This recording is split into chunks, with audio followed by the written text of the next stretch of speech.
आपला मुख्य विषय झाला आहे आता हे फक्त असं आहे, जर का एखाद्याने मोर दॅन वन रजिस्ट्रेशन घेतलं असेल, a person who has obtain किंवा is required to obtain more than one registration whether in one state किंवा यूटी और मोर दॅन वन स्टेट और UT in respect of each such registration be treated as distinct person. हे दोन्ही number जे आहेत ते वेगळे वेगळे समजले जातील. एकमेकांना सप्लाय केला तर tax invoice, bill of supply, input tax credit, म्हणजे ते मीच माझ्याकडनं कन्सेप्शन नाही घेणार ना, पण बाकी सगळं मला ॲप्लिकेबल आहे. जी बनला तो इनवॉइस दाखवा, मग तो जी एच 2A मध्ये येईल, 2B येईल, हे सगळं होत राहील. हे सगळं करायचं. आता माझा स्टेशनरीचा शॉप आहे आणि दुसरं माझा मोबाईलचा शॉप आहे, तिकडे मला बिल प्रिंट करायला कागद पाहिजे, तर मी माझ्या स्टेशनरी शॉपमध्ये घेईन ना. मग इथे परत जेव्हा व्हॅल्युएशन तुम्ही बघाल, डिस्टिंक्ट पर्सनला सप्लाय केला तर कुठली व्हॅल्यू घ्यायची, रूल बघायचं आहे आपल्याला. मी तुम्हाला आता परत का तो विषय काढतो की डिस्टिंक्ट पर्सनला सप्लाय करताना किती रुपये लावायचे हे तुम्हाला सेक्शन 15 मध्ये व्हॅल्युएशन आहे. पण डिस्टिंक्ट पर्सनचा असेल मग रूल 27, 28, 29, 30, 31 आहे. त्यात 28 रूल मला वाटतं डिस्टिंक्ट पर्सनचा आहे, तो बघायला लागेल. त्या व्हॅल्यूवरच इनवॉइस बनला पाहिजे. इनवॉइस बनला पाहिजे कारण सप्लाय केलं. टॅक्सेबल सप्लाय, टॅक्स कलेक्ट केला पाहिजे. व्हॅल्यू काय असले पाहिजे रूल सांगेल. इथे अनरिलेटेड पर्सन नाही आहे, इथे रिलेटेड पर्सन किंवा डिस्टिंक्ट पर्सन असेल तर मग त्या रूलप्रमाणे त्याचं व्हॅल्युएशन होईल. हे तुम्ही ऑडिट करायला जाल, तुम्हाला जर व्हॅल्युएशन माहितीच नसेल, व्हॅल्युएशन चुकीचं केलं, तुम्ही ते बनणारच नाही. Raj and Sons architect firm has registered office in Mumbai, started another branch in state of Goa. In respect of newly opened branch Goa, Raj and Sons Mumbai be known as distinct person. आता bank आहे, बँकेचे 2 branches असतील, त्याच प्रकारे एकमेकांना supply केला, invoice बनवायचं आहे, ITC घ्यायचं आहे, रजिस्टर भरणं दाखवायचं आहे, हे त्यांना करायला लागेल. इंटरनेट सर्व्हिस प्रोव्हायडर असतील, ज्या टेलिकम्युनिकेशन सर्व्हिस देणाऱ्या कंपन्या असतील, यांच्या मल्टीशेड बिझनेस असतात, त्यांनी एकमेकांना सप्लाय कुठला पण प्रकारचा केला गुड सर्व्हिसेसचा, त्यांना डिस्टिंक्ट पर्सन असेल तरी इनवॉइस बनवायला लागेल, कंप्लायन्सेस करायला लागतील. ते कन्सिडरेशन देणार नाही एकमेकांना, एकच आहे, वेगळं नाही तिथे. पण लॉसाठी आपल्याकडे वेगळं आहे. GST लॉ काय सांगतो की एस्टॅब्लिशमेंट इन अनदर स्टेट. आता वरती 25(4) आणि 25(5) मध्ये फरक काय बघा.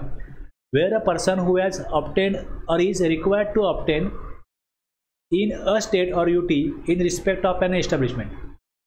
आता आपण एक्झाम्पल बघितलं होतं की नागालँडमध्ये एक वाईन शॉप आहे, अल्कोहोलिक लिकर ह्युमन कन्झम्पशन.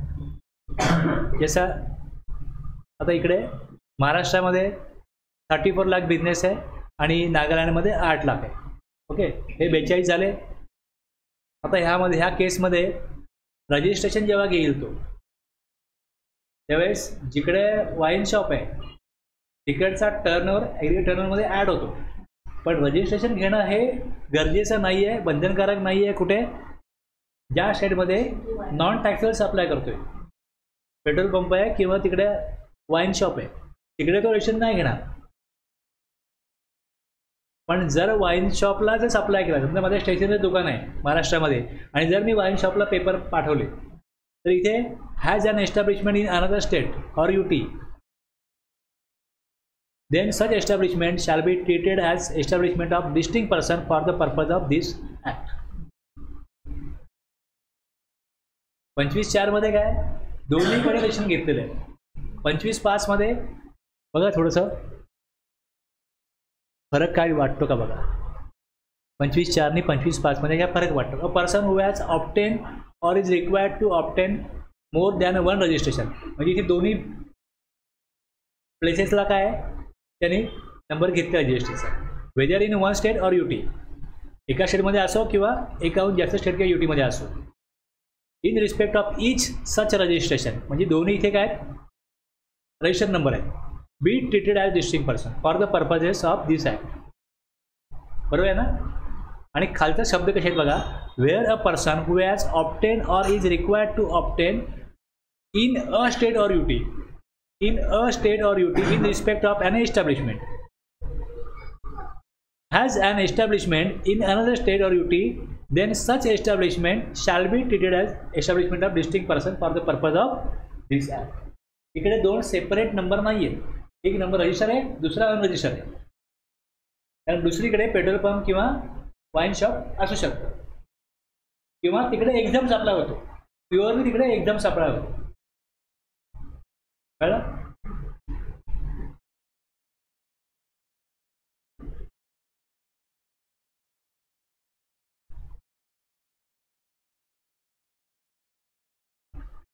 तर डॉक्युमेंट संदर्भामध्ये हे आलेलं आहे. Every person have a permanent account number issued under the income tax act 1961 in order to be eligible for grant of registration, provided that a person required to deduct tax under section 51 may have in lieu of PAN. पॅनच्या ऐवजी TAN issued by income tax ॲक्टमध्ये जो TAN issue झाला असेल तो त्यांना in order to be eligible for grant of registration. Aadhaar number. Every registered person shall undergo authentication of or furnish proof of possession of Aadhaar number in such form and manner and within such time as may be prescribed. आता इथे काय दिलं यामध्ये की provided that if an Aadhaar number is not assigned to the registered person, such person shall be offered alternate and viable means of identification in such manner as government may on the recommendations of the council. किंवा provided further that in case of failure to undergo authentication of or furnish proof of possession of Aadhaar number, alternate त्याला काहीतरी पर्यायी दुसरा मार्ग असेल.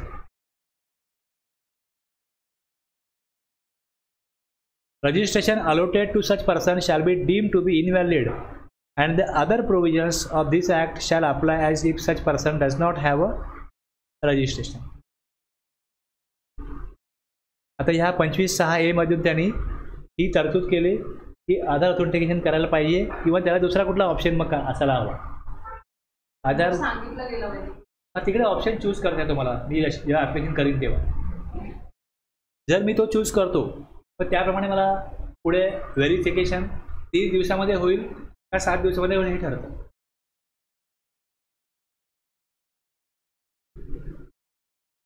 Okay. आणि मग याप्रमाणे आधार ऑथेंटिकेशन आत्ता जे एक्झिस्टिंग पर्सन आहेत, आता 25(6)D मध्ये काय केलं आहे, काय लोकांना एक्झाम केलं आहे, एक्झाम केलं आहे. आणि जे रजिस्टर आहेत आत्ता ते जर का रिफंड मागायला आले किंवा रिव्होकेशनसाठी आले तर त्यांना आधार ऑथेंटिकेशन करावं लागेल.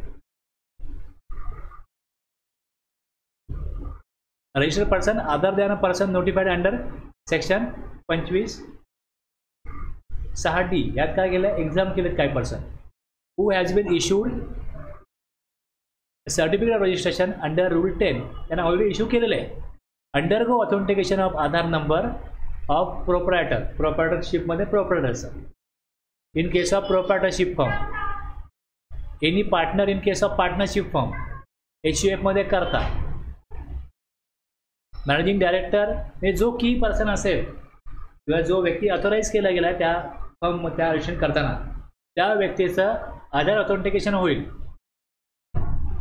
In the case of trust and authorise signatory in order to eligible for the purpose of as specified in column 2. म्हणजे ही जर का घटना घडली रिव्होकेशन किंवा रिफंड तरच जे रजिस्टर्ड पर्सन आहेत त्यांना आधार ऑथेंटिकेशनच्या प्रोसेसमधून जावं लागेल. ठीक आहे. हे काय बघितलं आपण आता 25(6)A हे करावं लागेल. आम्ही रूल बनवू. मग रूल हे सांगतो की रजिस्टर्ड पर्सन की पर्सन जे आहेत ज्या बिझनेसचे ते जर रिव्होकेशन करायला आले किंवा रिफंड मागायला आले तर त्यांना पहिल्यांदा आधार ऑथेंटिकेशन करावं लागेल. Provided that if Aadhaar number has not been assigned to the person required to undergo authentication of the Aadhaar, such person shall furnish the following identification document, namely her his Aadhaar enrollment ID slip, bank passbook with photograph or voter identity card, passport, driving license. Provided further that such person shall undergo the authentication of Aadhaar number within a period of 30 days of the allotment of the Aadhaar number.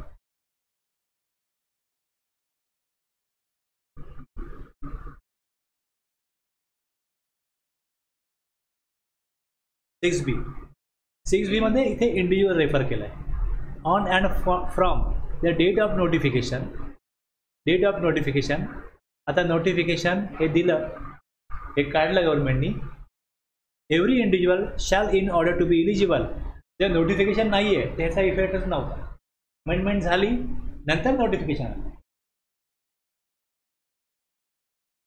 Every individual shall, in order to be eligible for grant of registration, undergo authentication or furnish proof of possession of Aadhaar number in such manner as the government may, on the recommendations of the council, specify the said notification. Provided that if Aadhaar number is not assigned to an individual, such individual shall be offered as a alternate किंवा viable means. मग त्याचा काय होईल? Physical verification. आता इथे खाली बघा तुम्ही, हे नोटिफिकेशन काढलं. 6 to notify the date from which an individual shall undergo. कळलं? ह्या नोटिफिकेशनद्वारे सांगितलं की इंडिव्हिज्युअलला काय करायला लागेल? आधार व्हेरिफिकेशन करायला लागेल, आधार ऑथेंटिकेशन करायला लागेल. आणि हे 1 एप्रिल 2020 पासून ॲप्लिकेबल झालं. याप्रमाणे आता रूल 9चं व्हेरिफिकेशन आहे ना हे. Provided that if Aadhaar number is not assigned to the said individual, he shall be offered alternative viable means of identification on the manner specified in rule 9. जर आधार नाही आहे मग व्हेरिफिकेशन कसं होईल त्याचं? मग रूल 9 बघायला लागेल. अदर दॅन इंडिव्हिज्युअल जे असतील ते 6C वर दिले. अदर दॅन इंडिव्हिज्युअलचं परत खाली तुम्ही बघाल नोटिफिकेशन वरचं 18 होतं, हे 19 आहे, हे 19 आहे. आणि म्हणून मी ते खाली प्रिंट केलं आहे की तिकडे तुम्हाला सेक्शन पॉवर बघा, इकडे in exercise of the power conferred bye subsection 6C of section 25. तिकडे नोटिफाय करू म्हटलं आहे, तर हे नोटिफाय केलं आहे, हे नोटिफाय केलं. इंडिव्हिज्युअलसाठी नोटिफिकेशनवर 18 आहे. आणि authorise signatory of all type, managing and authorise partner of partnership firm and karta of HUF, ह्यांचं आधार ऑथेंटिकेशन होईल. हे सांगितलं आहे कुठे? 25(6)C मध्ये सांगितलं आहे, त्याप्रमाणे ते होईल.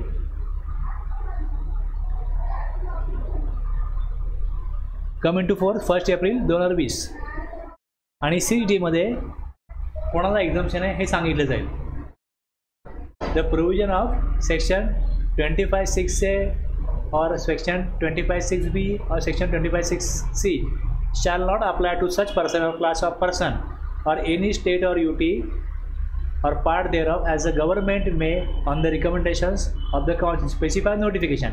मग नोटिफिकेशन प्रमाणे, ह्या नोटिफिकेशन प्रमाणे कळलं? नॉट अप्लाय, यांच्यावरती आधार ऑथेंटिकेशन अप्लाय होणार नाही. कोणावरती होणार नाही?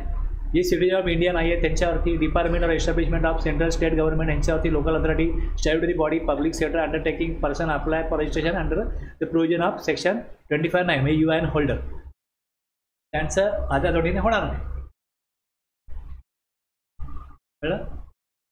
वरती दिले आम्ही नोटिफाय करू, मग नोटिफिकेशन कुठलं ते बघावं लागतं, त्यानुसार नोटिफाय कोणाला झालंय, कसं झालं हे बघावं लागतं. म्हणून मी तिकडे स्क्रीनशॉट टाकलेत ते.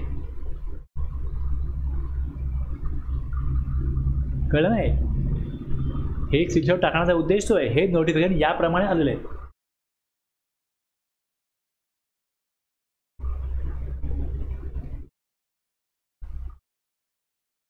जे NRTP आहे ह्याला जे डॉक्युमेंट वर दिले ते नॉटविथस्टँडिंग एनिथिंग कंटेंट 25(6) मध्ये पॅन दिलं आहे, ह्याला पॅन नाही करता येणार.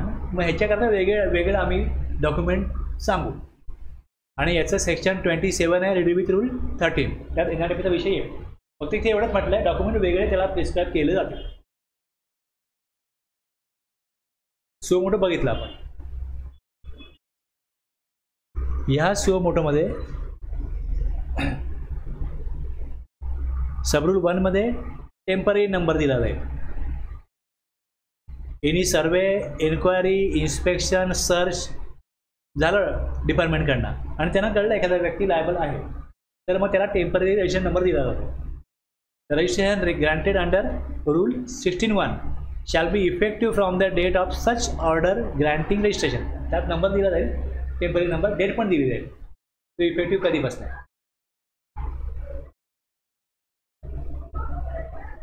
जर त्याला ते मान्य नाही आहे तर every person to whom temporary registration has been granted under rule 16 sub rule 1 shall within a period of 90 days from the date of the grant of such registration submit and application. जर मान्य आहे तर application करा 90 दिवसामध्ये, आणि मान्य नाही आहे तर मग तो अपीलच जाईल. ठीक आहे.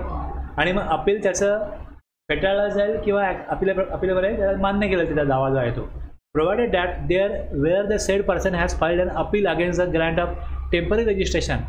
In such case, the application for registration shall be submitted within a period of 30 days from the date of issuance of the order upholding the liability to registration by the appellate authority.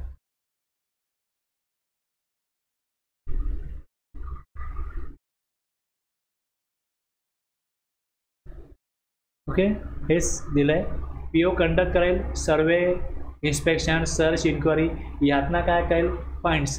एखादा person liable होता मग त्याला issuing an order in form GST 12 ज्या temporary number दिला जाईल त्यातनं त्याला rule 8 प्रमाणे काय करायचं आहे ॲप्लिकेशन द्यायचं. अपील केलं, अगेन्स्ट गेलं, apply for registration within 30 days. त्याच्या फेवरमध्ये गेलं, नो रजिस्ट्रेशन.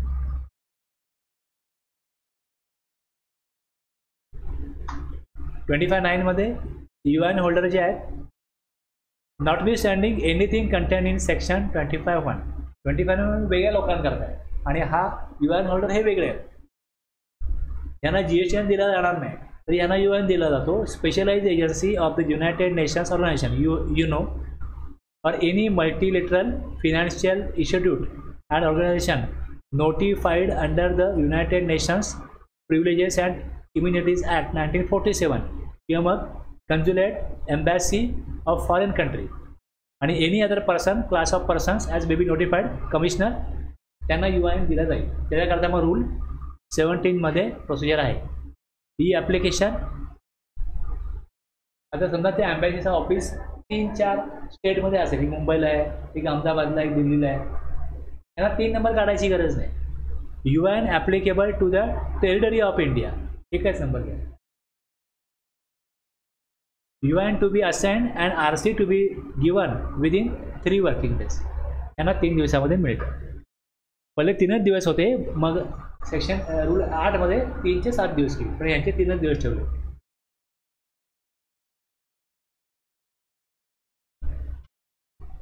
हे 10, 11, 12 आपण बघितलं. ओके, आता हे पण तुम्ही वाचाल तुम्हाला कळेल की कुठला फॉर्म आहे. मी वर दिलं होतं की वेगळा फॉर्म असेल यांना PDS साठी ॲप्लिकेशन करायचे. डॉक्युमेंट त्यात देतील आणि त्यांना मग सर्टिफिकेट हेच आहे GST 06. आता इथे cancellation of registration if no longer liable under section 51 आणि 52. बघा काय कॅन्सलेशन कसं होईल याचं.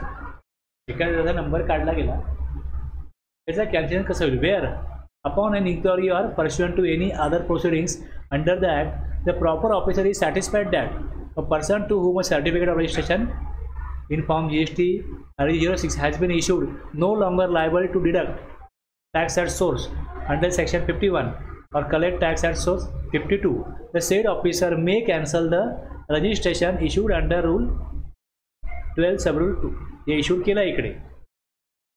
And such cancellation shall be communicated to the said person electronically in form GST RG 08, provided that the PO shall follow the procedure as provided in rule 22 for the cancellation of registration.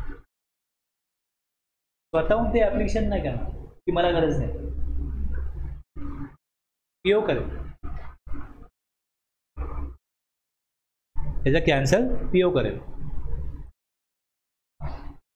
OIDR service आहे rule 14 प्रमाणे त्यांना application द्यायचं आहे. Rule 26 मध्ये E application replies हे सगळं online होईल. Manually काय होणार नाही. कुठला फॉर्म कागदी फॉर्म असणार नाही. हे सगळं इकडे दिलं आहे.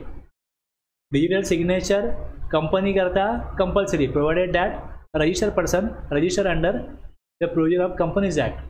कंपनी असेल तर त्यांचं जे काय रिटर्न वगैरे फाईल होतील ते OTP नाही होणार नाही, त्यांना डिजिटल सिग्नेचर लागतं. आता माझ्याकडे काय कंपनीचं काम आहे, त्यांना पहिले कंपल्सरी GSTR 3B त्यांचा हेरेंज करायला लागायचा, GST लावा त्याची आणि करायला लागायचा. पण कोविडपासून त्यांनी तो रूल चेंज केला की तुम्ही करू शकता, OTPनी करू शकता. काही काळ करा त्याने तो ऑप्शन दिला होता, पण तो चालूच आहे. आता डिजिटल सिग्नेचर मॅन्डेटरी नाही आहे कंपनी करताना. तर पहिले कंपनी करता ते OTP देता यायचाच नाही, तुम्हाला DSCनेच कंपल्सरी करायला लागेल असं होतं. रिलीफ दिलं त्यांना, कारण मधलं परत त्या कोविडच्या काळात काय झालं की ती डिजिटल सिग्नेचर 2 वर्ष चालते, ती एक्सपायर झाली होती. मग ते नवीन ॲप्लिकेशन करा, त्याचं व्हेरिफिकेशन होईल, मग DSC येणार, हे होत नव्हतं त्या काळात, म्हणून त्याला रिलीफ दिला होता.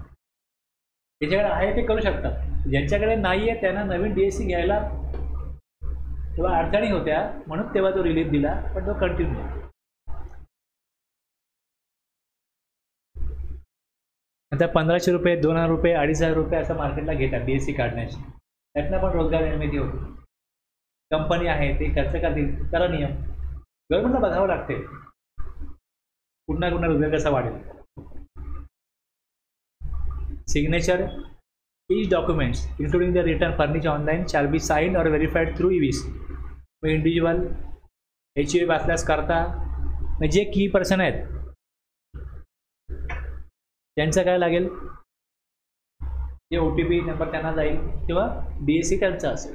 कंपनी असल्यास ज्याला ऑथोराईज केला आहे तो, किंवा by the chief executive officer.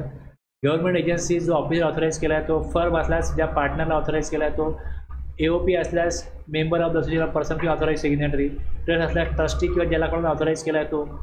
Any other person by some person competent to act on his behalf, किंवा मग GST प्रॅक्टिशनर सेक्शन 48 प्रमाणे त्याला ऑथोराईज केला तो करेल. E notices, certificate etcetera to be authenticated by DSC.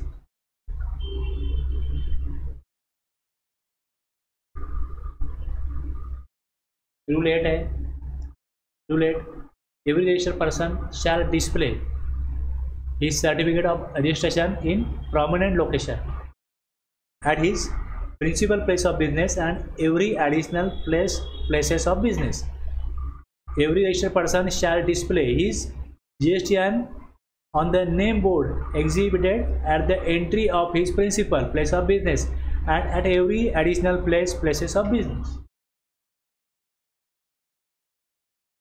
आता जे काय तुम्हाला इकडे अशा प्रकारे रूल दिले ते नाही फॉलो केलं तर काय होईल.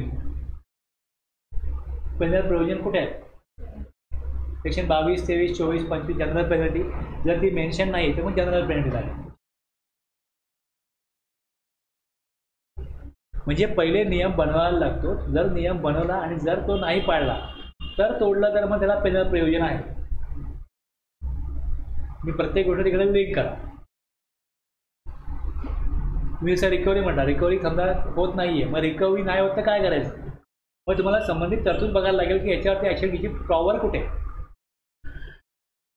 तुम्ही जसं हे शिकत जाल तसं तुम्ही पुढचे सेक्शन जरा थोडेसे रीड करत जा, तुम्हाला आयडिया येईल त्यामध्ये की त्यामध्ये काय काय पॉवर आहे.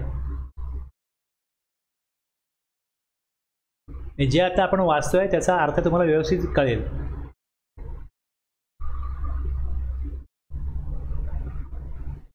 चॅप्टर वाईज गेलो तर जास्त बरं पडेल. बघा आता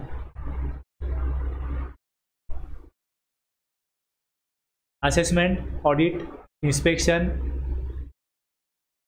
search and arrest, demand recovery. आणि इथे liability, certain cases, appeal revision, offence and penalties. Offence and penalties काढला 122 पेनल्टी फॉर सर्टन ऑफेन्सेस. जर ह्यामध्ये एखाद्या ऑब्लिगेशन कवर नसेल, जे पाळलं नाही टॅक्स पेअरनी, मग जनरल पेनल्टी हे ठेवलं आहे त्यांनी. एखादी तरतूद किंवा रूल फॉलो नाही केला तर पेनल्टी किती. रूल सेक्शन 125 तेव्हा लागू होईल जेव्हा 122 मध्ये मेन्शन नाही. Supplies any goods service both without issue of any invoice और issue an incorrect or false invoice with regard to any such supplier. मग ह्याला किती पेनल्टी आहे? खाली याल तुम्ही, खाली बघाल, एक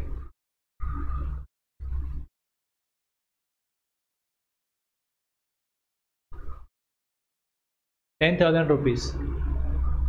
He shall be liable to pay a penalty of 10,000 rupees or an amount equivalent to the tax evaded or the tax not deducted.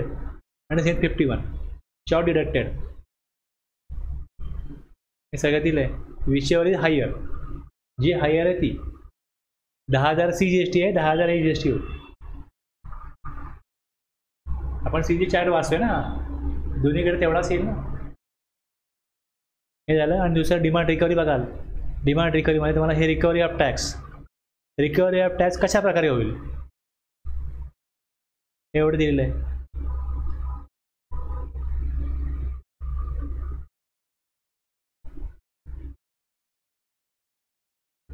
म्हणजे हे सगळं वेल डिफाईन्ड असतं.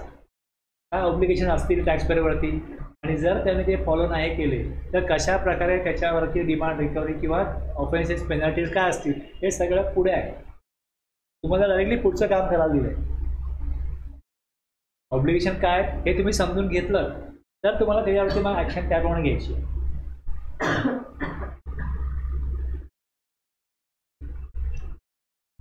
कळलं? हे तुम्हाला काय स्तरावरचं माहिती घेणं गरजेचं आहे. तुम्हाला हळूहळू आयडियाची येत जाईल. Dim registration. आता रजिस्ट्रेशन कुठे घेतलं त्यांनी? आता मी ॲप्लिकेशन केलं तर माझं ॲप्लिकेशन AGST जातं, बरोबर आहे ना.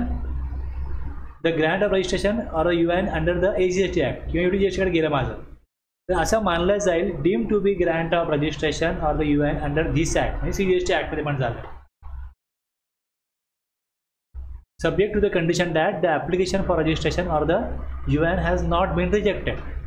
जर AGST रिजेक्ट करत नाही, अप्रूव्ह करतं, तर इथे पण डीम अप्रूव्हल आहे. म्हणजे मला कलेक्ट करायचं आहे CGST AGST, तर मला दोन्ही अथॉरिटीकडे ॲज अ टॅक्सपेअर मला दोन्हीकडे ॲप्लिकेशन करण्याची गरज नाही. एका ठिकाणी ॲप्लिकेशन करा, दुसरीकडे ते झालं आहे तुमचे ग्रँट असं मानलं जाईल आणि दोन्ही टॅक्स तो कलेक्ट करू शकतो CGST AGST.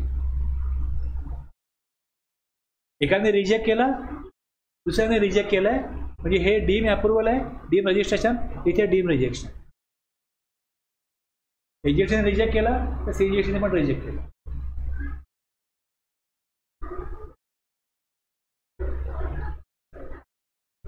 मध्ये तुम्हाला CTP आणि NRTP काय.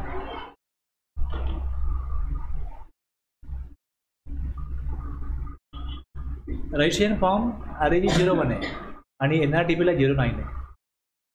कॉमन काय, रजिस्ट्रेशन कंपल्सरी आहे आणि 5 दिवस अगोदर अप्रुव्हल द्यायला लागतं. दोघांमधला बेसिक डिफरन्स काय की कॅज्युअल टॅक्सेबल पर्सन हा भारतामधला असतो, पण एखाद्या राज्यात तो व्यवसाय करणार आहे एक मर्यादित कालावधी करता, तिकडे त्याचा फिक्स प्लेस ऑफ बिझनेस नाही. NRTPचा सेम आहे पण तो फॉरेनर आहे. सप्लाय हा ओकेजनली आहे, दोन्हीकडे प्रसंगानुरूप सप्लाय करतायत, फिक्स प्लेस ऑफ बिझनेस नाही आहे. CTP दुसऱ्या राज्यामधला भारतीय आहे आणि NRTP हा परदेशी व्यक्ती. त्यांना वेगवेगळे फॉर्म आहेत, ॲडव्हान्स डिपॉझिट दोघांनाही करायला लागतं. रिटर्न्स मात्र वेगवेगळे आहेत. CTPला GSR 1 GSR 3B आहे आणि NRTPला GSR 5 आहे. CTPला सर्व प्रकारचा ITC मिळतो आणि NRTPला सर्व ITC रिस्ट्रिक्ट केला आहे except import of goods. Section 17(5) बघा, NRTPला ITC मिळत नाही, ITC घेता येत नाही एक्सेप्ट इम्पोर्ट ऑफ गुड्स. ह्याला रूल 8 प्रमाणे हा करेल प्रोसिजर. याचा फॉर्म वेगळा आहे, याचा फॉर्म वेगळा आहे आणि मग NRTPला डॉक्युमेंट वेगळी लागतील हे दिलंच आहे ना तिकडे. त्याप्रमाणे तिकडे त्याला एक पासपोर्ट आहे आणि दुसरा त्याकडे कुठला जो नंबर असेल दुसऱ्या कंट्रीमधला, दुसऱ्या कंट्रीत तो ओळखला जातो ज्या नंबरनी, तो नंबर त्याला द्यायला लागेल ते ॲप्लिकेशन करताना. Details to be mention for registration. Okay, ही माहिती जनरल माहिती दिलेली आहे, पण ॲक्च्युली तुम्ही सेक्शन किंवा रूल बघाल त्यात तुम्हाला हे सगळं कळेल. 27(1) मध्ये हे दिलं आहे, certificate of registration issued to a CTP or NRTP shall be valid for the period specified in the application for registration. जसं मी दिला मला 40 दिवसाकरता पाहिजे, 4 दिवसाकरता पाहिजे, केवढ्या दिवसाकरता काय मिळेल ते टेम्पररी एक्सटेंशन मिळेल किंवा maximum 90 days from the effective date of registration whichever is earlier and such person shall make taxable supplies only after the issuance of the certificate of registration. Certificate आल्यानंतरच सप्लाय करू शकतो. आता ज्या वेळेस application करायला जाईल 5 दिवस अगोदर तेव्हा त्याला ॲडव्हान्स पे करायला लावायचं आहे. Casual taxable person or a non-resident taxable person shall at the time of submission of application for registration under section 25(1) advance करा deposit of tax in amount of equivalent to the estimated tax liability.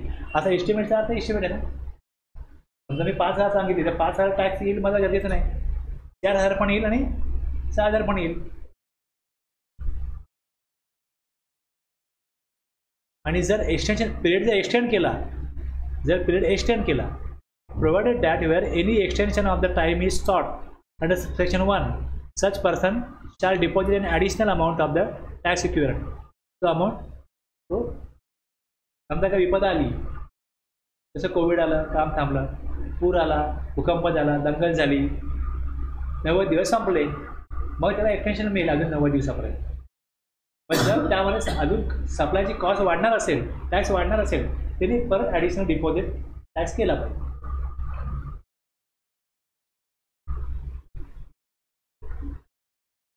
Provided that PO may on sufficient cause being shown by the said taxable person extend the said period of 90 days by further period not exceeding 90 days.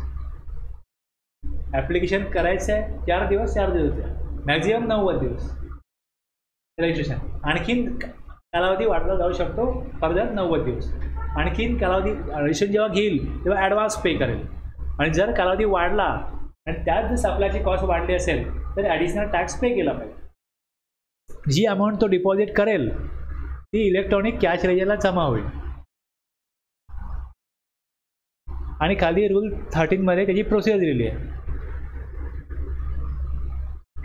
Okay,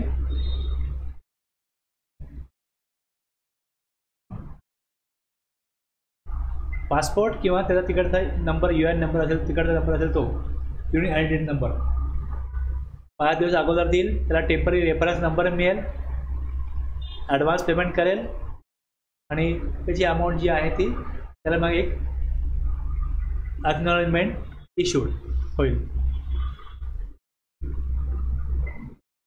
rule 15 मध्ये application द्यायला लागतं, परत त्याला काय करायला लागतं, period वाढून पाहिजे. रूल 15 मध्ये ते पिरियड वाढून मिळतं एक्सटेन्शन. मग कुठेही प्रोसिजर आली की रूल आला खाली वर तरतूद आहे, पण तिथून करायला जाईल जेव्हा तेव्हा रूलप्रमाणे स्टेप दिलेले आहेत.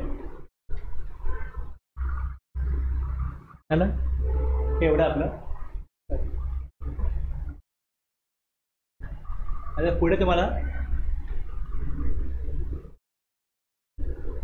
हे मी 25(1) ते 25(12) काय घेतलेलं दिलेलं आहे, त्याची समरी दिलेली आहे इकडे. आणि पुढे तुमच्या पुढच्या क्लासला आपण आता हे घेऊ शकतो, अमेंडमेंट, कॅन्सलेशन आणि रिवोकेशन.